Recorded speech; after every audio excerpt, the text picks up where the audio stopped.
but prediabetes does. With early diagnosis and a few healthy changes, you can stop prediabetes before it leads to type 2 diabetes. To learn your risk, take the 1-minute test today at doihaveprediabetes.org. Brought to you by the Ad Council and its Prediabetes Awareness Partners. Mike Steele here. If you or someone you love been diagnosed with cataracts, well, congrats are in order. Why? Because it's not about just seeing clearly again. It's about a life change. And my man, Dr. B, is here to transform your vision. You could go anywhere for cataract surgery, but why settle? With Dr. B, you got the chance to not just remove the cataracts, but also to say goodbye to those glasses for good. Give Dr. B a call at 405-755-7700 or visit alcok.com today. Experience the difference with Dr. B and see the world like never before. Stand Up to Cancer asked leading cancer researchers to speak about why they do their work. 2 words come to mind for me. One is responsibility, the other is purpose. It's just so inspiring to do research that impacts human lives. Stand Up to Cancer has been a critical partner in advancing research for cancer. Cancer research saves lives. So please, help us fight in this battle against cancer. Be a part of the team that ends cancer at standuptocancer.org. The Ref Radio Sports Network is powered statewide by the insurance adjusters at Brown O'Haver. Fire, wind, theft, or tornado, we can help. Call 405-735-5510. Live from the Buffalo Wild Wings Studios, it's time to get locked in to the best Sooner recruiting and football news with Tyler McComas and Parker Thune. You better lock it up. You better lock it up. No, you lock it up. You lock it up. Lock it up. Hit the guys up on the Riverwind Casino call-in line at 405-329-9000. Text the show on the Knippelmeyer Chevrolet text line at 405-651-3439. Do it! Just do it! Now, with Locked In, here's Tyler McComas and Parker Thune. It's already been a big recruiting week. Offer has gone out to a 2025 linebacker, I should say, and current Baylor commit, Caleb Burns. Offers have been thrown out in 26 and 27, and with the team getting the weekend off, I'm sure the coaches will be hitting the road and, handing out new offers as well, 26, 27 class. I am interested, though, in what do we learn, and do we learn anything new in 2025 this weekend? Do we learn about a new offer? Do the coaches hit the road and see a certain 2025 target? And that's why I'm going to put the over-under for commitments in the 2025 class at 2.5 from now until the final signing day. Ooh, okay. You taking the over at this point on 2.5 more commits for the 25 class that is ranked in the top 8 right now according to Rivals? Or are you going with the under? I will take the over. Because I expect that Oklahoma is going to pick up Caleb Burns. I expect that they're going to get at least one more defensive tackle from the high school ranks. And I'll go ahead and take a gander and say that somebody else jumps on board, be it Andrew Babalola or maybe they go get a third defensive tackle. Maybe you decide, you know what, maybe we do need another running back after all and make a late eval there. So I'll say over. I will take the over. Yeah, I was kind of interesting to even bring up where they would take a player in 2025 right now, like at what position. You would clearly take one at defensive tackle. I think if you found 2 that were good enough, I think you could take potentially 2 on the interior of the defensive line after losing 2 in this class already. I think that you would take another one at linebacker, clearly. I don't think that you would take one at wide receiver. I do think that you would take one at tight end if there was one out there that you felt was good enough. But it feels like it's mostly what? Linebacker, defensive line, and maybe another running backs. And a tight end would be the most likely, or where they would want another player the most at this point. Yeah, I mean, you obviously need another linebacker. You need another defensive lineman. I wouldn't mind 2 linebackers and 2 defensive tackles. Sure. Hey, Tyler. Load up. Let's go. Yeah, and I think a lot's going to depend upon what happens in the portal and what the Sooner staff expects to lose in the portal. Because, look, you're 5 games into the season. I would imagine there are some guys on the roster right now that realize, okay, there's probably not a path to playing time for me here, and they're already thinking about the portal. So if you know good and well that there's a guy or two on your roster right now that you're going to lose this offseason to the transfer portal, and maybe you don't necessarily have specific designs on pushing him out the door anyway, then that could cause you to take a second look. And keep in mind, we all think of December as signing day, right? But in reality, signing day, in its most literal sense, signing day is in February. December is early signing day. So this is pertinent when we go back a couple years ago to the recruitment of Taylor Heim, for instance. Oklahoma did not eval him, offer him, until late January. He committed, maybe 3 days before signing day in February? So it doesn't have to happen before December. What you can do is you can wait to see, okay, who does hit the portal in December? Do we have holes that we still need to fill? What is still out there for us amongst the high school ranks? Maybe an in-state late riser, maybe a guy who decommitted from a school that underwent a coaching change. What can we do between December and February to shore up some of the weaknesses that become apparent in early December when you see that first portal exodus? Okay, a lot to get to on the text line and on the YouTube chat, 405-651-3439. Go subscribe to us on KREF Sports as well. I've got a question in there that we'll get to. 918 says, take another quarterback. I mean, you're mentioning a guy that you might feel like you could lose to the transfer portal at the end of the year. And there's some conversations right now, at least amongst the fan base, of, well, if Michael Hawkins is your quarterback for the rest of the year, then Jackson Arnold's probably going to make a move. I would guess that at this point, you would go the transfer portal route to bring in another quarterback and not so much the 25 class. And you kind of have to, right? Because, yes, Hawkins is your starter moving forward. There's virtually zero question about that. But if Hawkins does remain your starter, that comes at the expense of Jackson Arnold. Like, he will transfer at season's end. He's not going to sit around and be the backup, nor should he, as a former five-star guy who is going to have opportunity to make a name for himself at the collegiate level. The story is not over. The book is not closed on Jackson Arnold. So I expect he'll be in a different uniform right now in 2024. But Casey Thompson graduates, and that leaves you for the moment with a quarterback room, I should say a projected quarterback room next year of Michael Hawkins, Zerb, and Kevin Sperry. So pretty young quarterback room. That's about as young of a projected quarterback room as you've had in a while. Correct. At that point, there is nobody on that roster, at least not on scholarship at the quarterback position, that has been on a college campus longer than a year. And I like Brendan Zerbrug. I do. I think Oklahoma's going to need him at some point down the line, and he's great to have in that room. Very mature kid, very intelligent kid, and very athletically gifted as well. But he's very clearly the backup at best going into 2025, and it's probably worth it to go find somebody. And you're not going to go find another seventh-year senior like Casey Thompson that has 3 years of starting experience. There aren't a lot of guys out there in the portal that have 3 years of starting experience and are going to be willing to go anywhere to be the backup, but you probably want to go add an experienced depth guy at quarterback as opposed to bringing in another freshman. 580 says, screw Floyd Boucard. And here's another one from the 918. Did we really lose Floyd Boucard to USC? What's the deal there? What D-line prospect wouldn't want to play for Bates and BV? Haven't heard much since the decommitment, so kind of shocked to see this. Yeah, I don't think shocked is the word that I would use with Floyd Boucard and USC. This wasn't a new thing with Floyd Boucard and USC. Like, this was a thing that spans back several months now between those two. Yeah, it sucked to lose Floyd Boucard, for sure. It sucks that he is now officially committed to USC. But in terms of this being a big surprise, I'm not necessarily surprised there. What D-line prospect wouldn't want to play for Bates and BV? I can't tell you. Maybe Floyd is getting Bear Alexander's high-rise apartment there in L.A.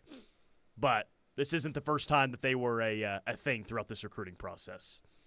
Stillwater Sooner asks, can Parker guarantee that Michael Hawkins will win a championship during his time at OU? I'll do you 3 better, Stillwater Sooner. He wins 4 championships. Hey, all right, including this year? Every single year of his college career, Michael Hawkins will lead Oklahoma to the promised land. Can you really do that? Because right now the odds on that are plus 15,000 for OU. Hey, place your bets now. I mean, Connor right here is like shaking a little bit. He's about ready to go on his illegal online betting site of choice and throw down some cash on OU plus 15,000 to win the title. Yeah, I mean, if you can get odds on OU to 4-peat, go ahead, do it now. Just letting you know, Michael Hawkins is your national championship winning quarterback for a national championship winning program every year over the next 4 seasons. OU is plus 1,200 right now to make the college football playoff.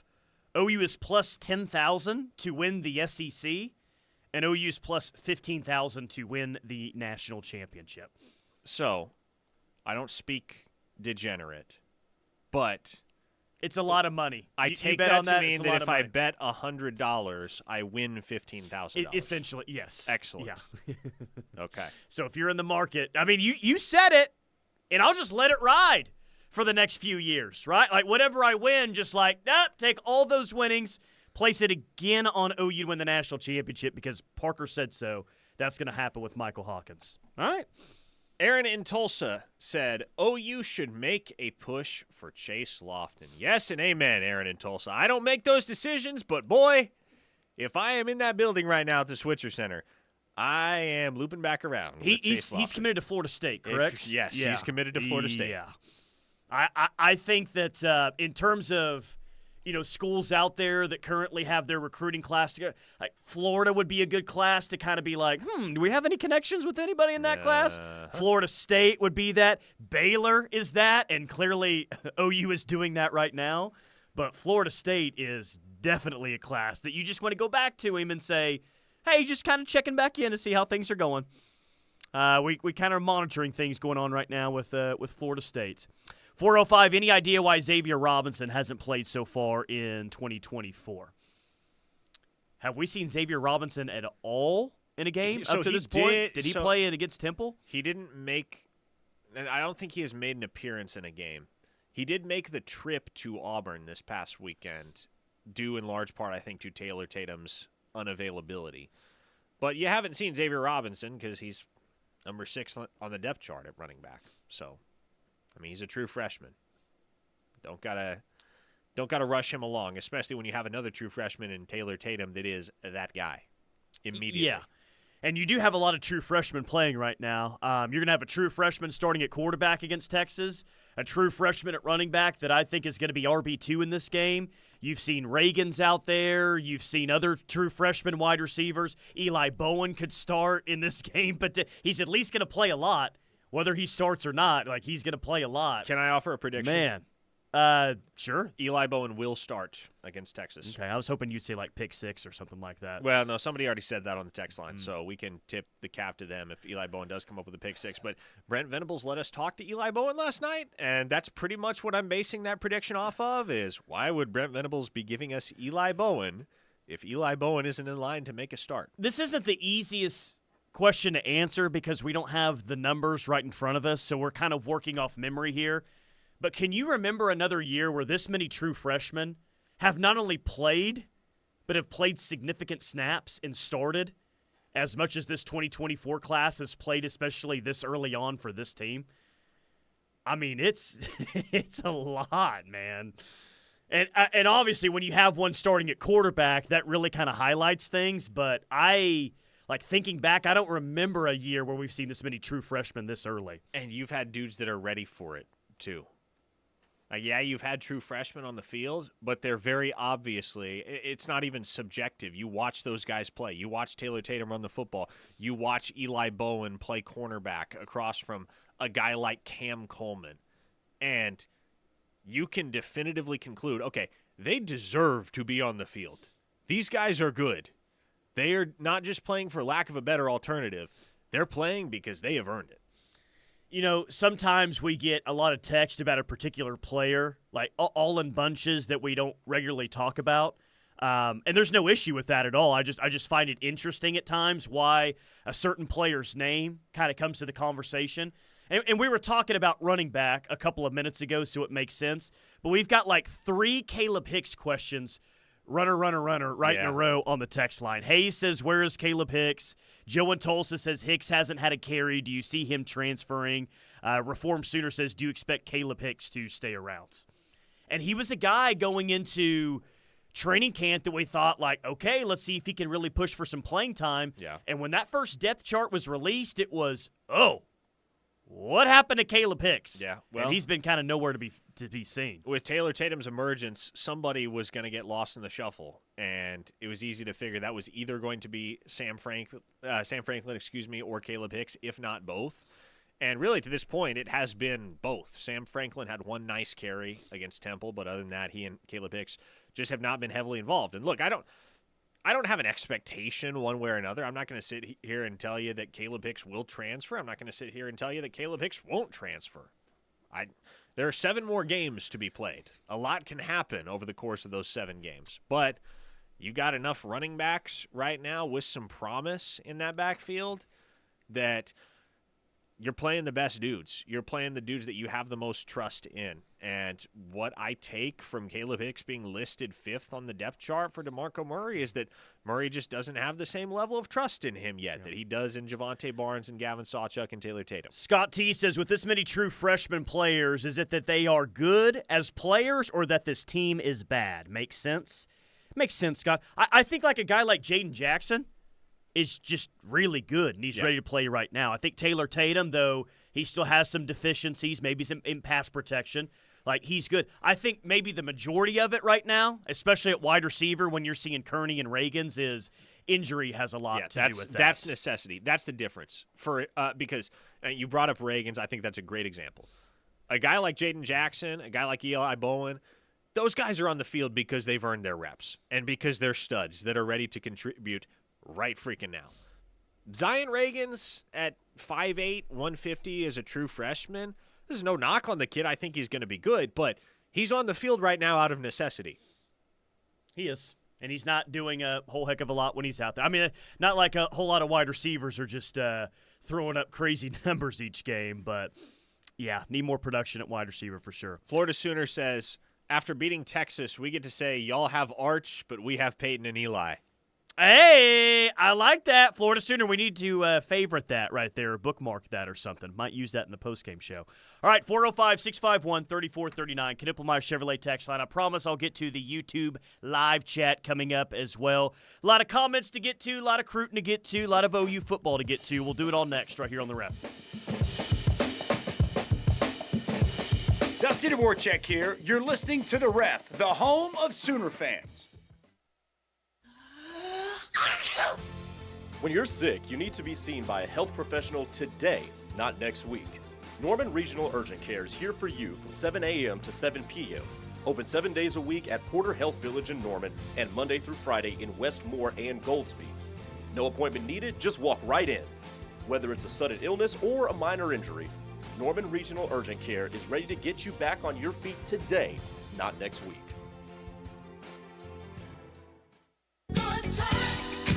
Riverwind is the Metro's best casino experience. We've got almost 3,000 of your favorite games. And the Showplace Theater at Riverwind is the hottest spot for live music. Don't miss out on our Spooky Spin Spectacular giveaway. Play with your wild card to win your share of $80,000. No tricks, just treats, big wins, and good times. Only at Riverwind. Schumacher Law Group, when experience matters. Tracy Schumacher is a former prosecutor and former district judge. Whether it's a probate challenge, criminal charges, or contentious divorce proceedings, experience matters. The attorneys at Schumacher Law Group provide compassionate, knowledgeable advice, all while fighting for your best interests. Find Schumacher Law Group online at lawgroupok.com or call 405-701-1882. Hometown lawyers ready to fight for you when experience matters. Drive back to school in style with a brand new 2024 Honda Accord LX for just $28,677 with rates as low as 2.9% APR. Plus, enjoy the Honda Service Pass, complimentary maintenance for 2 years or 24,000 miles. With advanced tech, great gas mileage, and classic Honda reliability, you can focus on what really matters, getting you where you need to go. Only at Fowler Honda. Stock number H240920. Purchased by 9/3/2024 with approved credit through Honda Financial. SEC football is underway, and Balfour of Norman on Campus Corner has what you need to support your Sooners. Locally owned for more than 45 years, Balfour is a favorite for OU fans. If you're going to a game, tailgating, or attending a watch party, come see the latest in Sooner fashion. You'll find polos, tees, jerseys, jackets, and other cold weather gear, and even some bling for her. Balfour has sizes for the youngest to oldest Sooner fans, from great brands like Jordan, Nike, Champion, Antigua, Hype and Vice, Zuzats, and many others. Something for everyone. Additionally, you'll find a great selection of tailgating supplies, from serving pieces to paper plates to grilling accessories. The gift selection is beyond what you would expect with wall art, outdoor decorations, including flags and banners, OU automotive items, and even Sooner golf accessories. If it says OU, Balfour probably has it. Their friendly staff is available to help you find just what you need. So stop by and say hi on your way to the game or anytime. Or shop online at crimsonbrown.com, where you'll find everything Sooner. This is Toby Rowland. Did you know that more than 80 million people depend on AM radio each month for news, weather, and emergency information? A new bill in Congress would make sure AM radio remains in cars because when cell and internet services go down, this far-reaching free service may be your only lifeline. Text AM to 52886 and tell Congress to support the AM Radio for Every Vehicle Act. This message is brought to you by the National Association of Broadcasters and this station. Messaging and data rates may apply. Hi, I'm Martha Stewart. Every year, more than 4 million pets enter shelters here in the United States. My friends at American Humane have been helping animals since 1877. The goal is to ensure that pets have a safe shelter, especially during natural disasters. Adopting a shelter pet allows shelters to help more animals awaiting care. Please consider adopting today and take some time to learn more about American Humane's other work at americanhumane.org. Locked in with McComas Thune, live on the ref for the home of Sooner fans. 405-651-3439 is the Knippelmeyer Chevrolet text line. Hugh Freeze gets a big quarterback flip. Deuce Knight flips from the Notre Dame Fighting Irish to the Auburn Tigers. I love how Notre Dame has, in 2 of the last 3 classes, been victimized by the most obvious and yet most dragged out 5-star flip of the entire class. It was Peyton Bowen in the class of 23. Yeah. Now it's Deuce Knight in 25. Yeah. Well, at least for Auburn's sake, this one did not last as long as the whole Peyton Bowen saga did. I don't know how Notre Dame feels, if they'd rather get it over with or extend all the way into signing day. Neither one's very fun, but yep. Oh, Hugh Freeze got him a quarterback now in this class. Okay, to the text line we go. 430 says, "I'm telling y'all right now, Torrey Blaylock and Taylor Tatum are going to be a freaking problem next year. I don't care who transfers out of that room, TBH." So we just assuming that Barnes is not back next year? Is Barnes not a part of the equation? And he can come back next year if he wants. So you're saying a true sophomore and a true freshman? I don't know why Barnes wouldn't be back in the mix next year. I mean, he's made it clear, hasn't he, that he's at OU as long as DeMarco Murray's at OU. So, and Sawchuck will be back too. Like, you're not obviously losing anyone from the running back room. It's not out of the question that a guy here, guy there might transfer, but I don't necessarily think you should be operating under the impression that, XYZ guy from this backfield group is not around in 2025 and beyond. I asked the YouTube live chat, who do we want to lose the most this week? Gunny says everyone ahead of us in the rankings is who I'd like to lose this week, so he just wants everyone right now to lose in front of OU, which I'd be down for. That'd be cool. Drew Smith, coming after me though, says, "I don't know, Tyler, you tell me. Word on the streets is your favorite teams behind OU, of course, is Mizzou and A&M. So who do you want to lose?" I have no idea where that's coming from, at least the Mizzou side. I did admit yesterday on The Rush that I want A&M to win this game on Saturday. And that's a perfectly understandable I'm not admission to dressing like a dorky milkman and doing the jazz hands or spirit fingers or anything like that, like those weirdos. But am I rooting for Texas A&M to win by Saturday? You bet I'm rooting for A&M to win. Is that a first for you? Yes, it is a first for me. Well, when they used to actually play Texas, I would root for A&M in that game. But it's been a while since I've rooted outright for Texas A&M to win a football game. But the text line was calling me Aggie Tyler and all sorts of different things yesterday. So I don't know where Drew was getting the Mizzou love that I have. I hate Mizzou, So you do and the have Mizzou it. fans hate me, buddy. Trust me. Ask SEC Mike and Cousin Shane. They'll tell you that Missouri fans just do not like me whatsoever. Ron Brown says OU recruiting is begin to take a step back. Boot it. What? I will repeat from Ron Brown. OU recruiting is begin to take a step back. Boot it. Boot it? Mm-hmm. I'm thoroughly confused. I'm guessing it means OU recruiting is about to take a step back. Book it. Oh, okay. Okay, that tracks. Book it. Gotcha. Why? Elaborate for me, Ron Brown. Tell me more. What evidence or what belief do you have to support that? Because I don't see any reason why OU recruiting should take a step back. Yes, there's been some motion in retrograde in recent days with the loss of Floyd Boucard and Kamari Moore, but both those guys are replaceable, Tyler. I'm not going to act like you'd rather not have them than have them. Certainly, those are two guys that are worth the scholarship, but you can go find other guys that are worth the scholarship. If you lost Trent Wilson, that's a guy that's not replaceable, Tyler. You're not going to find many other dudes around the nation with Trent Wilson's level of talent. But you can replace Floyd Boucard. You can replace Kamari Moore. The Sooners will do that. Drew from Flower Mound, did y'all see Deshaun McCullough's tweet? I did see Deshaun McCullough's tweet, and I even put it down in the rundown sheet today. I put Deshaun McCullough's tweet, smile emoji. That's what I had on the rundown sheet. So it was indeed a smile emoji. It would feel like some good news. Maybe he's happy that it's just a bye week, or maybe he's having a pleasant Thursday, but I would tend to believe that he's optimistic about his chances to play in the football game 9 days from today. And you remember who he played his best game against last year? You know what? I believe it was against the University of Texas. It was against the University of Texas. Good recall. Thank you. Kelton in the 918 asks, tight end / defensive end Dakota Terrell, in-state kid, why didn't OU chase him?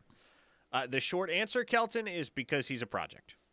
He's a basketball guy that's making the transition to football. He is really tall. He probably projects best to tight end, but anytime you have a basketball guy making that transition that isn't already very obviously built for it, and Dakota Terrell is still kind of a wiry guy. He doesn't have a whole lot of muscle on that frame yet. It's going to take some time, and the hit rate is not going to be 100%. OU really wasn't willing to take a flyer on Terrell. Missouri was. So he's off to Mizzou. It's going to hurt if he turns into a player up there. You know how that works out, right? Oh, of course. You needed, or you wanted one of these big time tight ends in this class, and you weren't able to get one, and then one from Pensacola, Oklahoma, goes up to Columbia and ends up being a really good player. But you're right. He is a project, and maybe he does turn into a really good college football player, but that is probably going to take a couple of years for that to really start to progress in the for him up there. 2-star Sooner Jets, Tyler, I only wish Mizzou fans hated me as much as they hate you. I've got a 5-layer beefy burrito for that texter. That's beautiful. That guy never did that, the Kansas State fan? Oh, he did. Oh, he did do it? He did, and he posted photos of it on Twitter. Wow. How did I miss that? Maybe by choice I missed that. Yeah, it's probably a good thing that you missed that. I would not recommend you go searching for it. Hey, I mean, it's weird, but at least that guy paid up. Oh, he did. Everyone else this year, say that they're going to do something insane and they disappear from the interwebs like they're Breckenhager or something like that after he gets clowned by OU. At least the guy actually paid up. Derek says, is Deshaun's injury one that prevents him from playing his best against Texas? In other words, how long before he's in football shape? Well, it's hard to say. He's not going to play the whole game either. No, he's going to be playing linebacker. He won't see time at Cheetah. I would almost guarantee you that. The Sooners have reassigned him, if you will, from playing primarily Cheetah to playing primarily linebacker. And who knows, you have Kendall Dolby out, so maybe you see a little bit of Deshaun at Cheetah, but he's going to be playing inside linebacker. The Sooners have some firmly established rotations there. You make room for a guy like McCullough. Oklahoma will, but none of those guys are going to have to play more than 50 snaps because there are enough options and enough really good options at that position that you can keep everybody fresh. One-star Big Rick in Owasso, has JFA spoken publicly yet? No, he has not spoken publicly. And I wonder if he will for the rest of the year. There's a scenario where I would not count on it. I was about to say there's a scenario where we in the OU media don't have a one-on-one situation with Jackson Arnold while he's in an OU uniform potentially ever again. Now, maybe something happens with Michael Hawkins and Jackson Arnold comes back in and gets playing time at some point this year and plays well, then obviously we would. But right now, man, it's Michael Hawkins. It's his offense. Yeah. And whatever changes they've made throughout the bye week and whatever changes they're going to make next week are going to be tailored around his strengths as a quarterback. Like, I think everyone is operating right now moving forward that Michael Hawkins is our guy right now and he's going to be our guy for the rest of the year. So let's try to utilize his best traits as a quarterback and see what we got for sure. Big Rich in OKC asks, who is the stud D-end at Geyer? I have great news for you, Big Rich.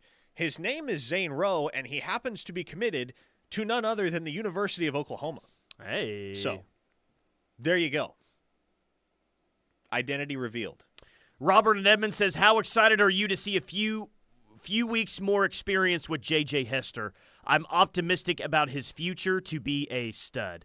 Well, there's not much future left for J.J. Hester playing college football. There really is not. It's kind of like weeks left, not years. But well, he's got another year. He can come back next season. Yeah, I mean, I kind of said that wrong. I was kind of looking at it not so much like 3 years, but still kind of a short time. But yeah, I'm hopeful that what he gave you last week at Auburn can translate against Texas to where I don't like. Here's where I'm at with J.J. Hester. I don't expect him all of a sudden. I don't expect this to be a D.D. Westbrook emergence in 2016. Where all of a sudden he just goes off, he's over 100 yards every single game, and he's catching 8, 9, or 10 footballs and going crazy. I just hope that J.J. Hester can give you 2 to 3 really big catches per game. That's what he gave you last week, and I'm hoping that that's what he can give you here moving forward. I'm hoping he can be your deep threat here from here on out. A 405 listener by the name of Dr. Fan asks, please explain Seth's 44-44 record and 0-5 record in bowl games. Why do you need this explained? Is that as a head coach or that just is as a head coach overall, or what? That is across. It's got to be just as a head coach. Yes, yeah. As a head coach games. at North Texas, that was his record, 44-44, a perfect 500 record over 6-7 seasons at the helm, something like that. Why do you need that explained? Are we going to act like what a guy does as a head coach has any bearing on the success he might have as a coordinator? Certainly you have to have success as a coordinator before you can ascend to become a head coach, unless, well, never mind. I'm not even going to go there.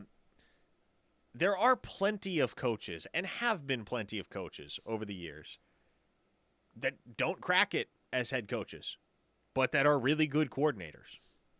And I don't know if Seth Luttrell is going to be a really good coordinator. I know he's got quite the track record. He's got a superb track record as a play caller. He had enough success as a play caller that he got a head coaching gig in the FBS, in the Group of 5. And so I know there are plenty of folks that are out on Seth Luttrell. I am not out on Seth Luttrell. It's been 6 games. The offensive line has been a revolving door. Your top 5 wide receivers are hurt, and you made a quarterback switch. Given the circumstances, there is absolutely no reason whatsoever to be done with Seth Luttrell. I think Seth Luttrell is in a situation right now with the fan base, and maybe it's warranted, depending on what it looks like, but the individual who will get the most blame if they lose to Texas or any other game the remainder of the year, I feel like Seth Luttrell at this point is going to get more blame than potentially anybody else on the football team. Now, that is, again, of course, depending on what the loss looks like, but I feel like everyone's ready to pile on Seth, even if they lose. Sooner Bump says, only a D-bag calls himself doctor on the text line, so you explain why you're a D-bag. Jeez.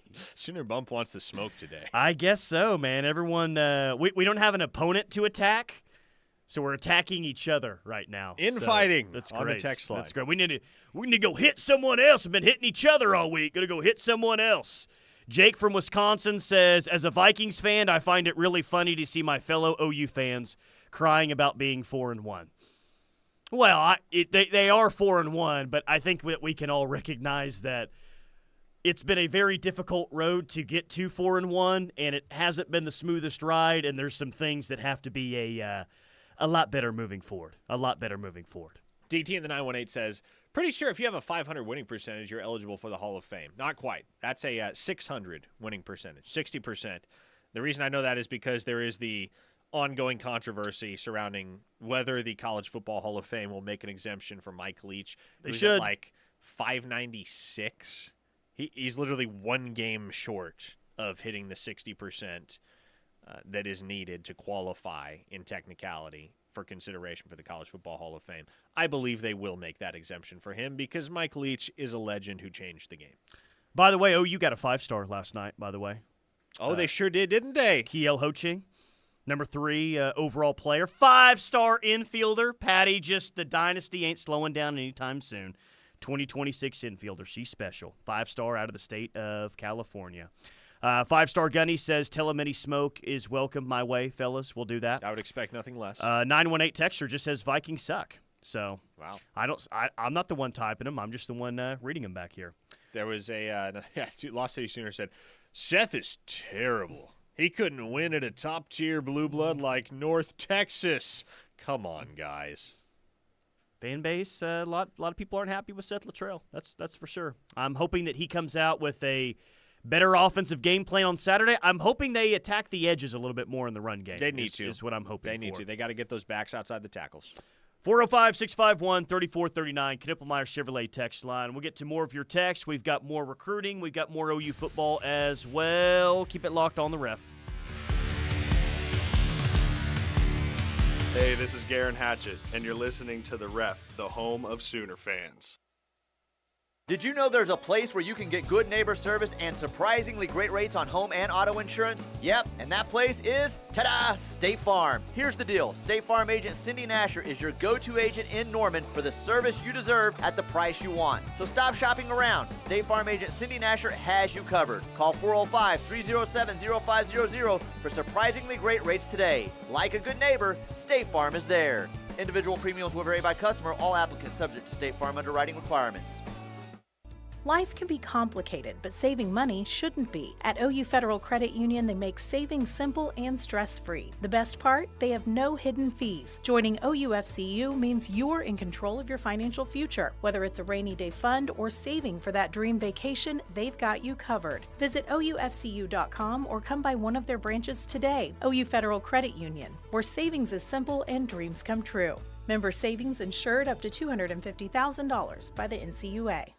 How about this? We're hanging out with the winningest coach in OU football history, Bob Stoops, Mondays on the T-Row in the Morning Show. It's the Stoops Review with the HBC on the T-Row Show, Mondays from 7:45 to 8:30 with limited commercial interruption. Every Monday, we'll be looking back at Saturday's OU game with a guy who knows what he's looking at. Bob Stoops, the Visor, the HBC on our show every Monday. Check it out. Hi, I'm Luke Settle, leading a team of dedicated insurance professionals alongside experienced pharmacists here at Sooner Pharmacy in Norman, Oklahoma. Medicare doesn't have to be confusing. We combine pharmaceutical expertise with insurance knowledge to help you navigate the options, find the right fit, and make informed decisions about your health and financial security. Visit makeahealthplan.com or call 405-217-0711. Plan Insurance, your trusted Medicare partner. Farmers and builders, listen up. Purple Wave Auction is shaking up equipment sales. We're the no-reserve online auction powerhouse where every bid could be a win. From combines to cranes, tractors to excavators, if it has wheels or tracks, we've got it at purplewave.com. Purple Wave is your ticket to upgrade your operation. Join our nationwide buying community today and see why no reserve means maximum opportunity. When I grow up, I want to be a teacher. Because when I'm a teacher, I can help kids to learn and chase their dreams. PI, a defect of the immune system, affects millions of children. Early and accurate diagnosis and treatment give children like Sam a chance to achieve their dreams. It takes a lot of caring teachers to make school fun. It took a lot of caring people to keep my dream alive. And now, because of them, I can be head of the class. For more information, visit the Jeffrey Modell Foundation at info4pi.org. We tend not to think about right now, but right now in front of us is victory over cancer. Right now, cancer research funded by the V Foundation is leading to better treatments and saving lives. When you give to the V Foundation, 100% of your donation goes directly to game-changing cancer research. Victory over cancer is there for the taking. By you. Donate at V.org, because today's cancer research is tomorrow's victory. Don't give up. Don't ever give up. Somewhere, there's a river rushing through the woods while someone rushes through their day. There's a mountain looking up at the sky while someone looks down at their phone. A trail waiting to be walked while someone waits for a latte. This world is full of somewheres waiting for someone just like you. So go see yours at 154 national forests and 20 grasslands. And to learn more, visit nationalforest.org. The National Forest Foundation. See your somewhere.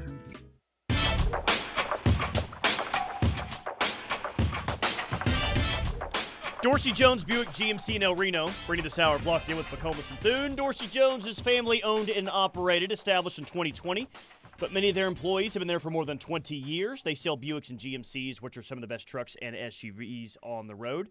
That's Dorsey Jones Buick GMC in El Reno. Let's take a peek at what's out there in the state of Oklahoma for 2026, shall we? We know about Caden Jones, the son of OU legacy Kewan Jones. He's a running back as well, 4-star.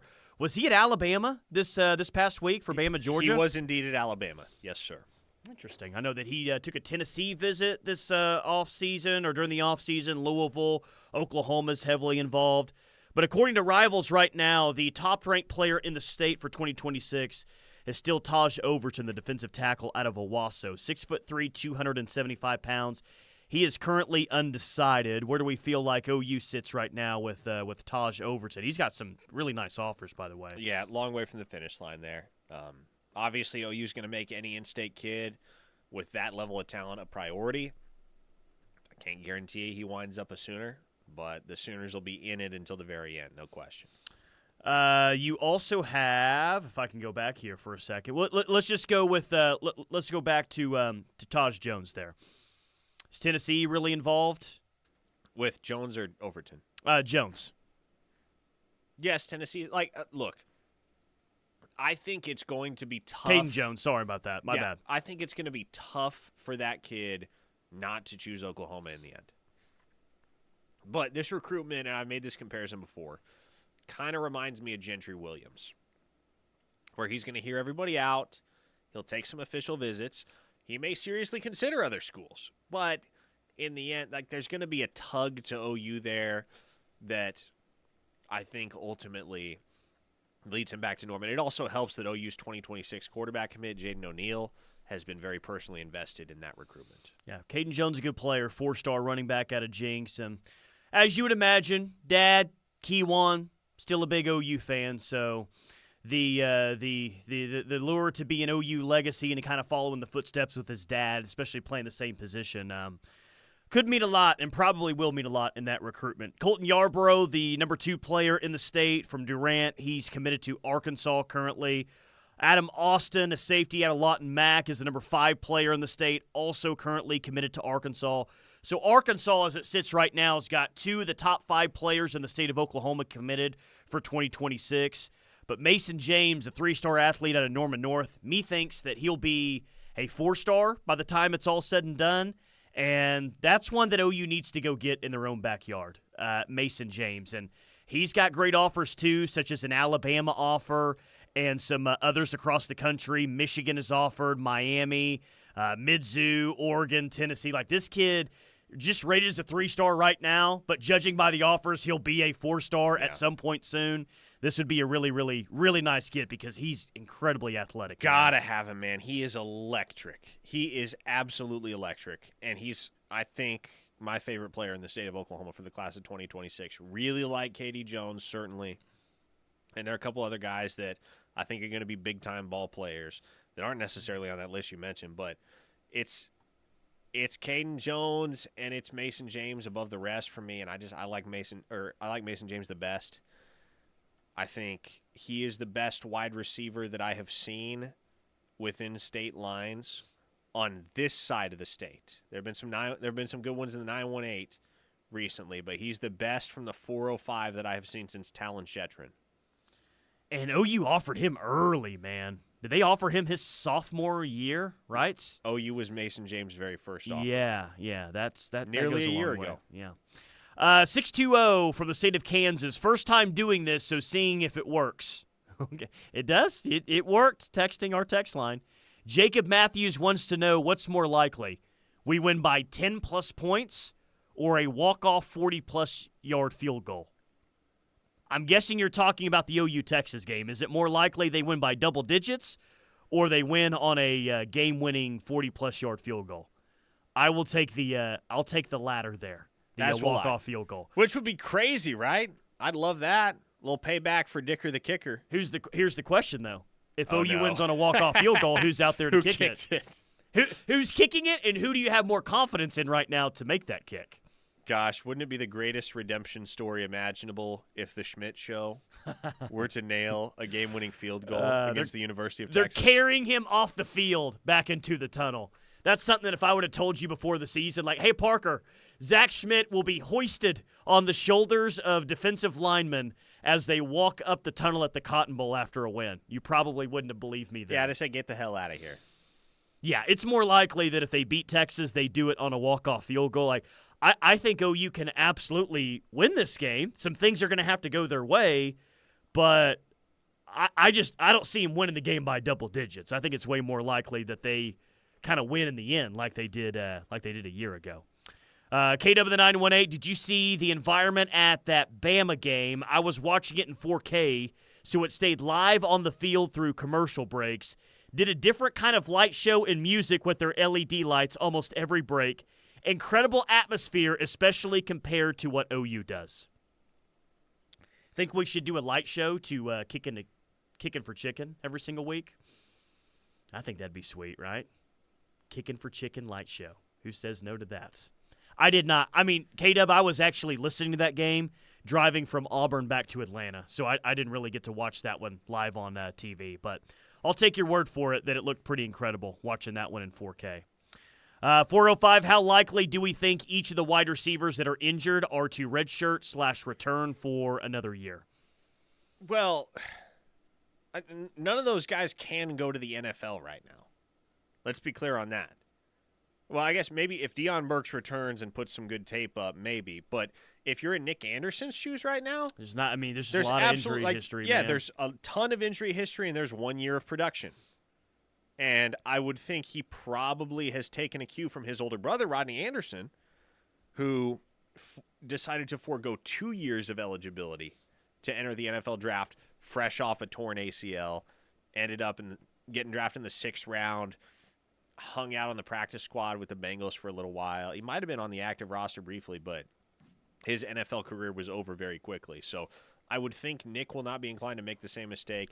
Andrell Anthony, with as long as he's been hurt, he's got to come back. Jalil Farouk, if he returns and plays more than 4 games, he is done one way or the other. He is out of eligibility. So that may be the guy that you do not get back next year. Yeah. I could be totally wrong about this with Nick Anderson.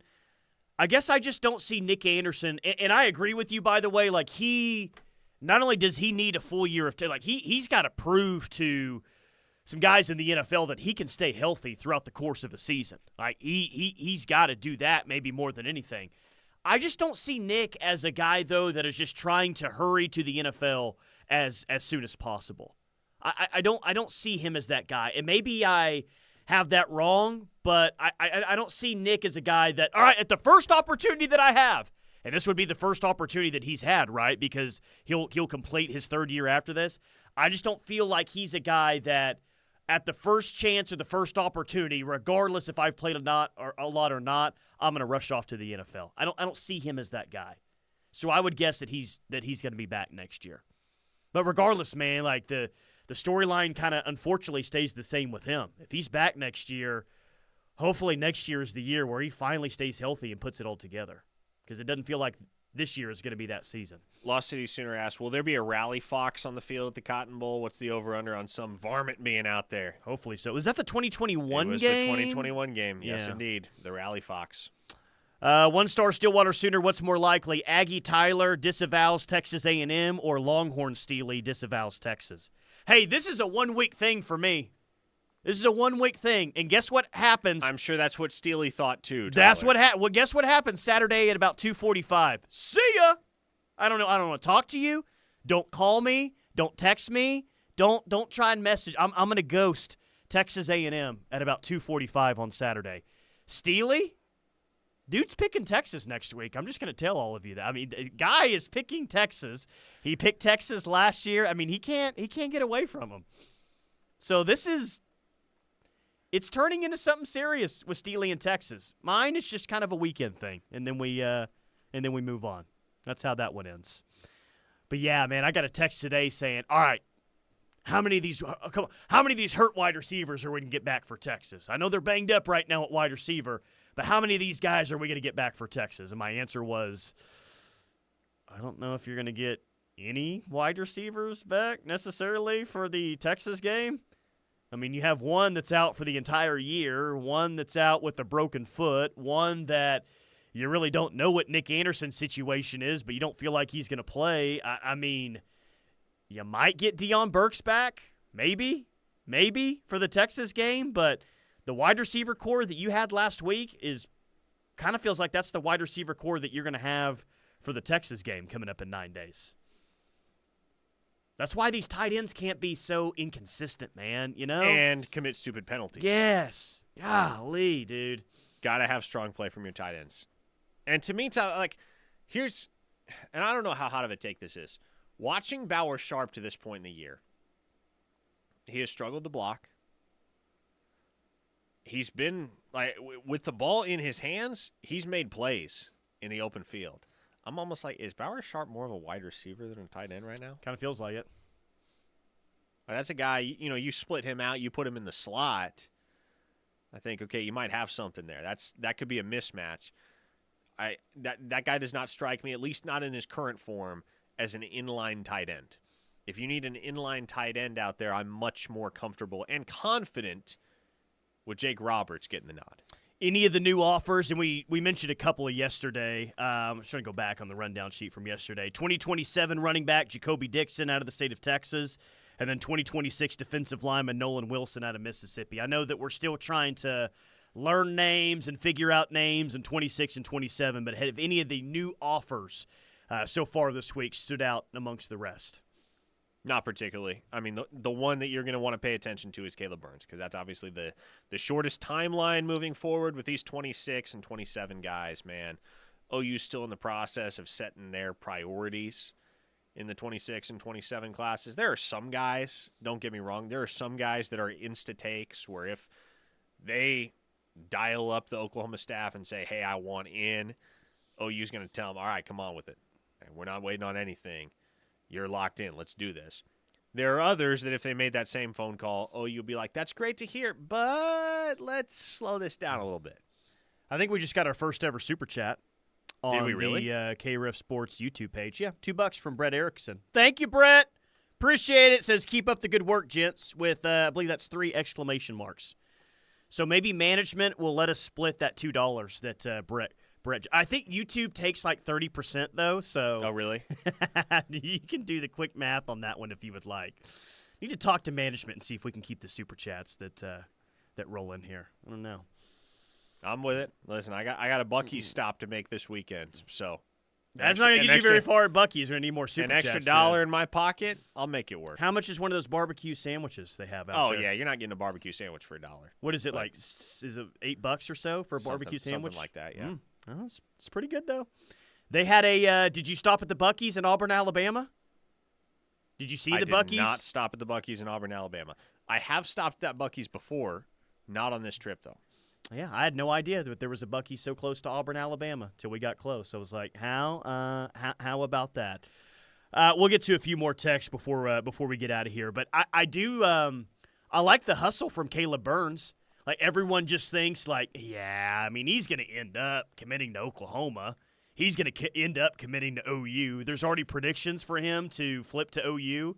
But he's saying, hey, if I can get an awesome college football weekend before I go commit somewhere else, I'm going to do it. I'm going to go to that Ohio State-Oregon game on October 12th. Very nice. Hey, more power to him, man. More power to him. Make the most of it. Savor it. I mean, I would rather go to the OU-Texas game, but, you know, you get to play in that one for 4 years or so. So going to Ohio State-Oregon on October 12th, which is going to be an awesome college football weekend, is pretty cool. A 405 listener has informed us that he met Taylor Tatum and his family at a Buc-ee's last year following the season opener. Nice. There you go. Very go to nice. Buc-ee's and meet future Sooners. Okay. Drew from Flower Mound, can we talk about that missile last night from the girl from Coweta? Cheney Helton? You like some Cheney Helton, true freshman out in the outfield, Drew from Flower Mound? Yeah, I like what I saw last night, too, in the battle series. They got a lot of talent via the transfer portal coming back and freshman class as well. A tie last night in the battle series game, 4-4, because Sid Sanders hit a 2-run bomb with 2 outs A at the bottom of the tie? seventh Oh, inning. please. Yep. Have a home run 4-4 derby tie. to decide it or something. That would have been awesome. Camo Sooner, by the way, says you got to try the Philly cheesesteak burrito at Buc-ee's. Yeah, co-sign on that. It's actually called a Texas cheesesteak burrito, and it is phenomenal. Interesting. There's a Buc-ee's about to open up on I-40 in Amarillo. Knew that a couple of years ago. That is true. All right, we got to get out of here. The Rush is coming up next. Bob Stoops will join us today at 4:50. Keep it locked on the Ref.